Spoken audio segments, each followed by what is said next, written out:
amen. Amen. Je pense que vous comprenez bien. Ne confondez pas les choses. La repentance, c'est pas ça qui t'amènera au ciel seulement. Tu peux te repentir aujourd'hui. Demain, tu fais encore la même chose. Amen, amen. Amen. Oui, la repentance, c'est ça la clé du ciel.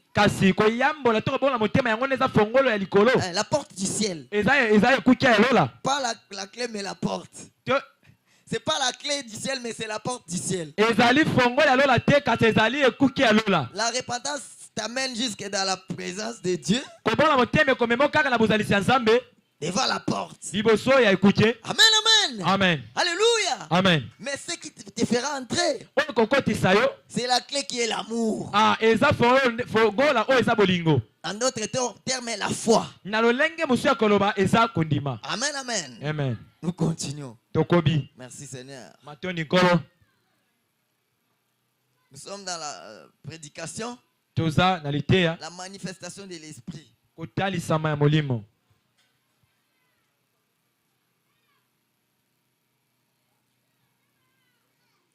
Lisons le paragraphe 19.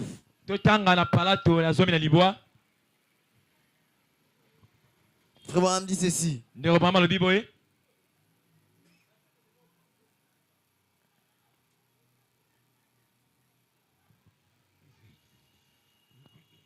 Oh là là. Excusez-moi. Je disais, les cris, c'est très important. La repentance également. Mais ce qui compte plus, c'est la foi dans la parole que vous écoutez tous les jours.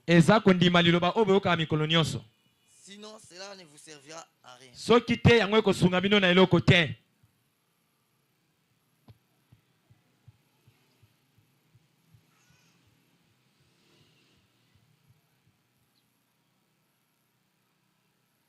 Manifestation de l'esprit, paragraphe 19.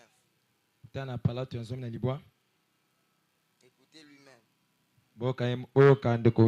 Vous allez penser comme si c'est moi qui fabrique les choses.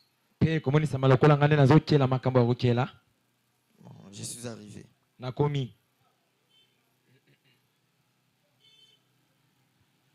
Quelle longue citation. Il dit, eh bien, rappelez-vous. Ce qui compte, ce n'est pas combien vous criez. Ce n'est pas comment vous vous repentez. Ce n'est pas combien, c'est pas combien fort vous pouvez crier. Ce n'est pas combien vous pouvez être sincère. Mais c'est votre foi. Amen. Amen. C'est votre foi. Quand vous venez à lui, il ne vous sauve pas sur base de vos mérites ou encore de vos prières. Il ne vous sauve pas sur base de mérites ou de votre justice. Non. Il ne vous sauve pas sur base de vos mérites ou de votre foi. C'est par la foi que vous êtes sauvés au moyen de la grâce. Eh bien, vous venez à l'autel conscient d'être pécheur et vous regrettez vos péchés.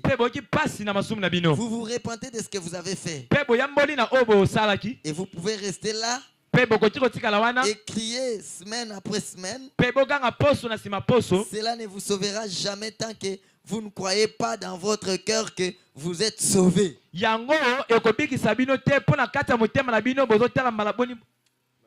Alléluia. Il dit cela ne vous sauvera jamais tant que vous ne croyez pas dans votre cœur que vous êtes sauvés. Amen. Amen. Ça dit quoi? Frère Branham veut dire là, tu dois croire que par les sacrifices que Jésus a fait à la croix, tu es sauvé. Amen. Amen. Il ne faut pas croire aux paroles de ton pasteur, de ton papa, de ton prophète qui ne sort pas de cette Bible. Amen. Amen. Il faut croire à la parole de ton Dieu que ton prédicateur t'enseigne.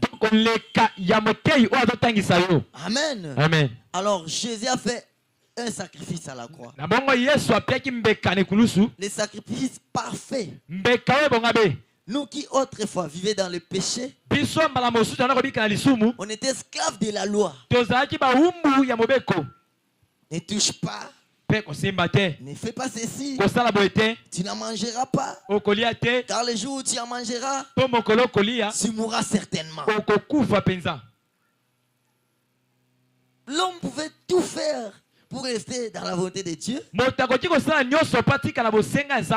faisant pas ce qui lui est interdit. Mais la nature humaine est très faible. C'est très faible. L'homme cherche toujours à découvrir l'interdit. C'est pourquoi à toute fois que l'homme péchait, il allait, il amenait l'agneau, il faisait l'holocauste. Après avoir retourné, sa vie continuait la même. C'est comme ça que ils sont devenus des experts en élevage. Lisons bien la Bible. Vous trouverez que Jacob, lorsqu'il a volé le titre des propriétés de son grand frère ou les droits d'aînesse de son grand frère, amen, amen, amen. Amen. Lorsqu'il fouillait, qu'est-ce qu'il a amené? Il a amené 500 béliers. Donc, si vous lisez partout dans la Bible, vous verrez que, amen, amen. Amen. David amena 10 taureaux, 500 000 vaches. Amen, amen. Amen. Vous verrez que Job, chaque jour, il sacrifiait des holocaustes pour ses enfants. Amen, amen. Amen. Vous trouverez toujours les nombres qu'on ne peut pas imaginer. Oh, 300 000 béliers. C'est comme ça qu'ils vivaient. C'était pourquoi? C'était pour mettre les stocks du péché. Une provision. Sachant qu'il y a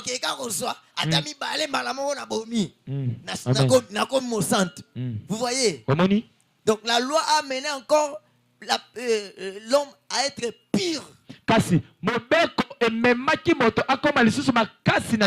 commettre l'iniquité volontaire. Amen. Amen. Est-ce que vous comprenez? Quelqu'un qui pêche volontairement, il sait que dans mon crâne là-bas, j'ai 100 têtes de boucs. J'ai 500 000 agneaux. Même si j'ai tombé avec une femme aujourd'hui, à mon retour, je vais donner l'holocauste. Dieu va me pardonner. Amen, amen, amen. Amen. Beaucoup font la même chose. Ils prennent la grâce de Dieu pour jouer avec. Alléluia. Amen. Il commet ses péchés. Il sait bien que j'irai demander pardon à Dieu. C'est pourquoi Frère Branham dit, ce n'est pas le fait de se repentir qui dit que tu es sauvé. Parce que tu peux te repentir aujourd'hui pour commettre les mêmes péchés demain. Alors même la meilleure des choses, c'est de croire à ce que Dieu a fait pour toi Il a expié tes péchés une fois pour toutes. Personne n'a le droit de te réclamer dans le péché. Alors là, c'était le type. Maintenant, la vraie chose, c'est quoi? C'est la grâce. Dans la loi, personne ne pouvait être sauvé. Amen, amen, amen. Amen. Parce que même les scientifiques disent la loi est dure, mais c'est la loi. Peu importe sa dureté, ça ne peut pas devenir faible à cause de ta faiblesse. Hein? Si toi tu es faible, la loi ne peut pas devenir facile à cause de ta faiblesse. Ça restera dur. C'est toujours la loi. Amen, amen, amen. Amen. Alors, Dieu a vu que la race humaine était déchue. Il a envoyé des prophètes. Les prophètes ont prêché. Les cœurs de l'homme restaient endurcis. Il y en a de ceux-là qui ont pris les anges comme leurs femmes. Excusez-moi, ils ont cherché à prendre les anges envoyés par Dieu comme leurs femmes.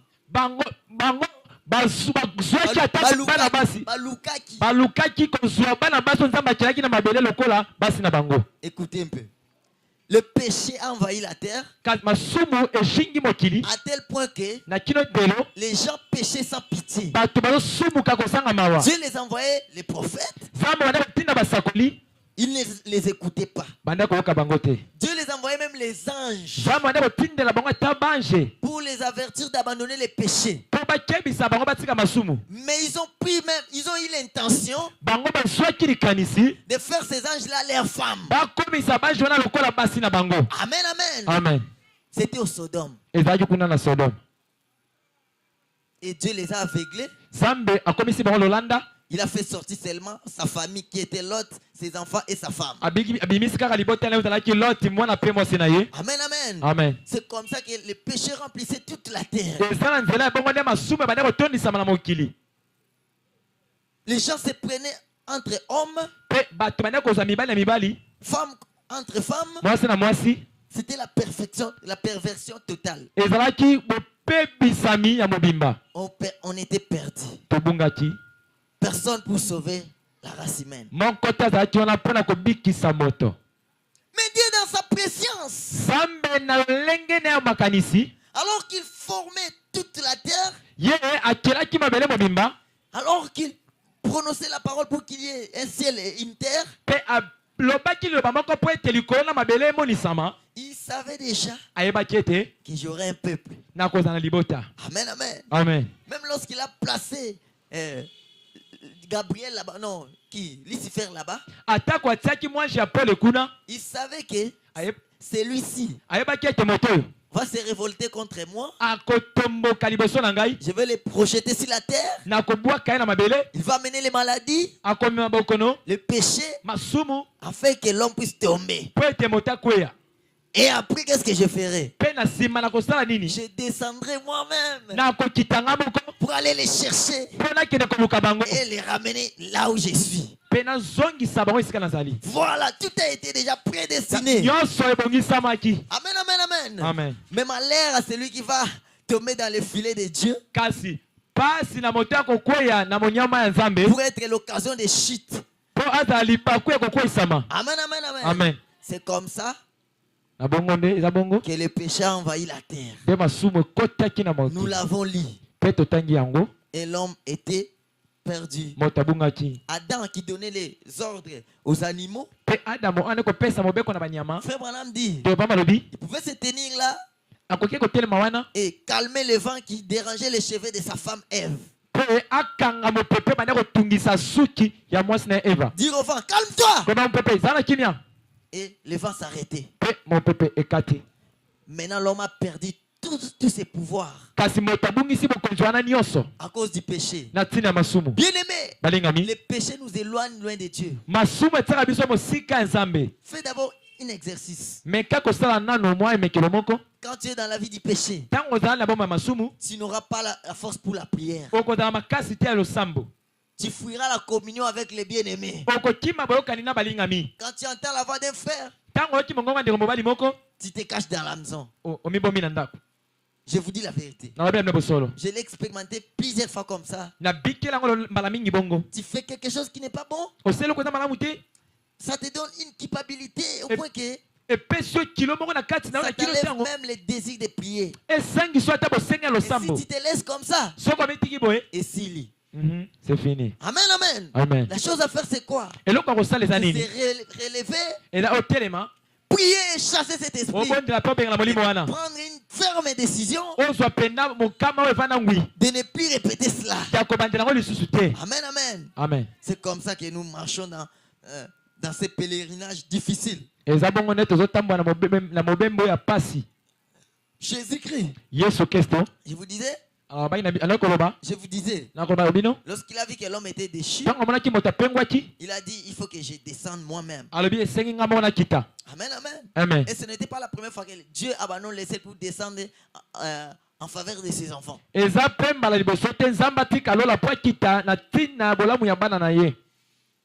Dans l'Ancien Testament, déjà il descendait. Mais ce n'était pas dans la forme humaine. Oui, dans la forme humaine aussi. Amen, amen. Amen. Plusieurs fois. Par exemple, quand on discutait avec un témoin de Jéhovah, il disait que Dieu était un esprit. On ne peut pas voir Dieu. Alors Jésus n'est pas Dieu. Ah, quelle bassesse. Moi je lui ai dit, tu dis quoi? Il dit, il me donne les versets. Dans Nombre là-bas. Là où on dit que personne ne peut voir Dieu et vivre. Amen, amen. Amen. Oui, c'est vrai. Mais la différence entre nous et eux, ils croient avec limite. Nous, notre foi est illimitée. Alléluia. Nous croyons toute la Bible.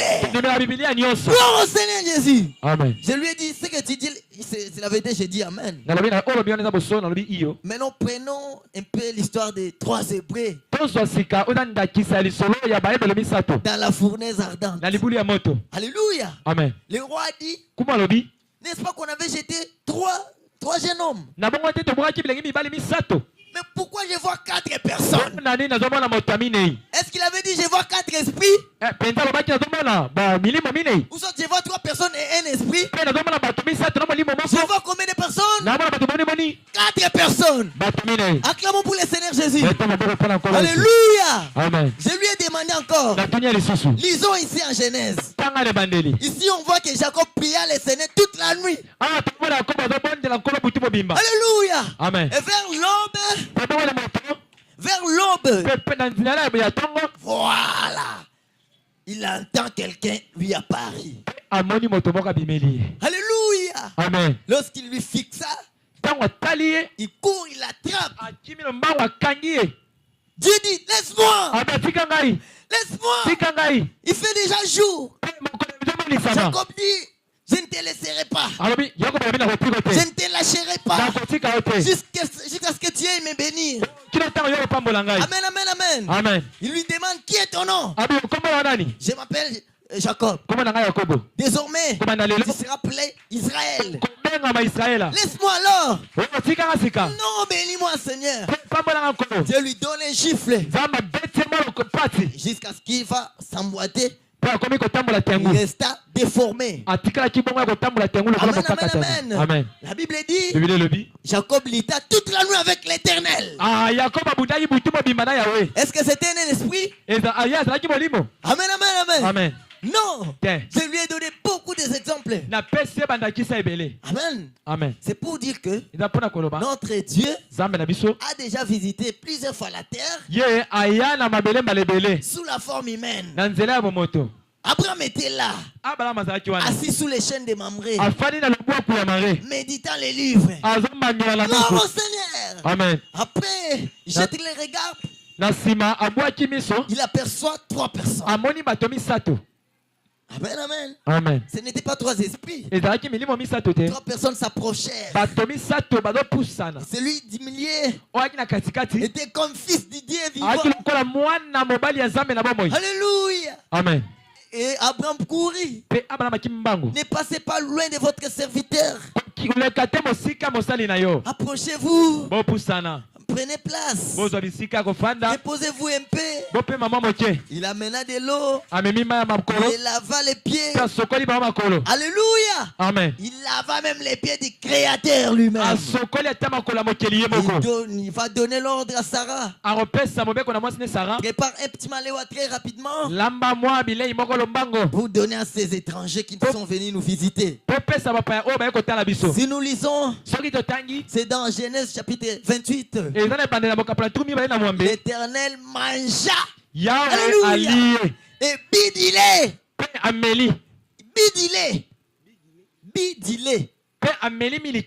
Amen. Est-ce qu'un esprit peut boire? Alors, quand on continue comme ça, après il commençait à disparaître l'un après l'autre. Les témoins de Jéhovah là. Amen. C'est pour dire qu'il ne croit pas toute la parole. Et notre Dieu, il visitait ses enfants comme ça sous la forme humaine. Et un jour, il a décidé d'abandonner le trône. Il dit cette fois-ci, je vais expérimenter la vie humaine dans son entièreté. Alléluia. Amen. Je vais expérimenter d'abord la naissance, grandir comme tout un enfant et goûter aussi la mort. Alléluia. Amen. Merci Seigneur Jésus. Alors il a envoyé Isaïe. Ce n'est pas seulement Isaïe. Tous les prophètes de l'Ancien Testament jusqu'à Malachie le dernier annonçaient seulement la venue du Seigneur. Ils annonçaient seulement la venue du Seigneur. Tous les prophètes, commençant par Adam lui-même jusqu'à Malachie, tous ces saints-là annonçaient toujours la venue du Seigneur. Même David, lorsqu'il disait on a percé mon côté. Alléluia. Amen. Là c'était une prophétie qu'il donnait pour Jésus. C'était Jésus lui-même qui parlait en David. Amen. On a tiré au sort mes vêtements. C'est ce qui s'est accompli avec Jésus sur la croix. Notre Dieu est merveilleux. Il nous aime tellement. Il n'a que des projets de bonheur pour ses enfants et notre il est tout en tout. Il est le tout puissant. Il a envoyé Isaïe pour dire qu'une verge concevra. Un enfant nous est né. Un fils nous est donné. La domination se reposera sur ses épaules. On l'appellera admirable, conseiller, Dieu tout-puissant, Père éternel. Maintenant, comment nier que Jésus n'était pas Dieu? Ça dit clairement, non? On l'appellera admirable, conseiller, Dieu puissant, Père éternel. C'est l'ignorance et la manque de la prédestination qui font que ces gens-là nient la divinité de Jésus. Écoutons ceci. L'âge de l'église de Laodicée. La plus grande révélation. Alléluia. Amen. Que l'épouse doit connaître. C'est la divinité suprême de Jésus-Christ. Celui qui ne croit pas que Jésus est Dieu, il ira en enfer. Je signe cela. Je lève ma main sur la Bible. Qui ne croit pas que Jésus est Dieu ira en enfer. Là, il n'y a pas de grâce. Et c'est la révélation la plus grande, la plus importante que Dieu nous a révélée. Toi et moi, nous avons reçu la grâce de connaître le véritable Dieu, l'auteur du ciel que nous partons. Amen. Amen. C'est tellement merveilleux. Il dit ceci au paragraphe 332. L'âge de l'église de Laodicée. Jésus nous a donné cette description de lui-même. En révélation avec le dernier âge. Le jour de la grâce arrive à leur fin. Mikolo. Le jour de la grâce arrive à leur fin. Il a parcouru du regard tous les âges. Du premier siècle jusqu'au 20e. Là, le prophète Branham est mort au 20e siècle. C'est pourquoi il dit de la première jusqu'au 20e.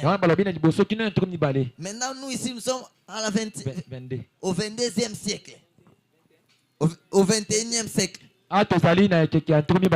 Amen, amen. Amen. C'est correct. Ne me confondez pas. Oui. Jusqu'au 20e. Et il nous a dit tout ce qui concerne cet âge. Avant de nous révéler les caractéristiques du premier âge, il nous a montré une dernière fois sa divinité suprême et pleine de grâce. C'est ici la grande révélation capitale de lui-même. La plus grande révélation pour les croyants, c'est la divinité de Jésus-Christ. Il n'y a pas trois dieux, mes bien-aimés. Il n'existe pas d'autre Dieu. Père, c'est pas un Dieu. Fils, c'est pas un Dieu. Saint-Esprit, c'est pas un Dieu. Ce sont les attributs des mêmes dieux. Il s'appelle le Seigneur Jésus-Christ. Alléluia. Amen. Il est l'alpha, le commencement et la fin. Il est le tout en tout. Il est l'omnipotent. Il est l'omnipotent. Il est l'omnipotent. Il est l'omniscient. Il est l'omniprésent. Pendant que nous parlons ici, il est avec nous. Au même moment, il est avec ces débaroutis tabernacles. Il est partout. Les enfants de Dieu se réunissent. Qui peut être comme Jésus? Au même moment qu'il nous surveille ici, il surveille les petits poissons microscopiques sous la mer. Invisible à voir au lait ni comme ça. Amen, amen, amen. Amen. Il est tellement grand. À qui est-ce qu'on peut le comparer? Il connaît la fin avant le commencement. Mais bien aimé, si vous avez encore votre frère là-bas, priez le Seigneur de lui amener ici. Dans le message où il n'y a que la vérité. La vérité absolue. La parole pure sans mélange. Oh, mais on dit sans la foi, personne ne peut être agréable à Dieu. Amen. Amen. La foi, c'est quoi? C'est la parole. La foi vient de ce qu'on entend. Ce qu'on entend, la parole de Dieu. Maintenant, quelle parole ils entendent là-bas? Est-ce qu'une parole pervertie? Non. Cette parole pervertie ne produit pas la foi. Lisons les prophètes. Oh. Il dit, dans la prédication ce jour-là sur les calvaires. C'est pour ça qu'aujourd'hui, bien souvent, le pécheur est toujours errant. Ah non, on a une citation, on va clôturer avec. Prenons d'abord la Bible, s'il vous plaît. Amen. Prenons d'abord la Bible. Là, je vais clôturer. On est arrivé presque à la fin aussi. Je cache d'abord ça. Romains chapitre 9, verset 16. Et que dit? Si Dieu voulant montrer sa colère, Et faire connaître sa puissance à supporter avec une grande patience. Des vases de colère formés pour la perdition. Il nous a supportés. Nous les vases de colère qui devaient être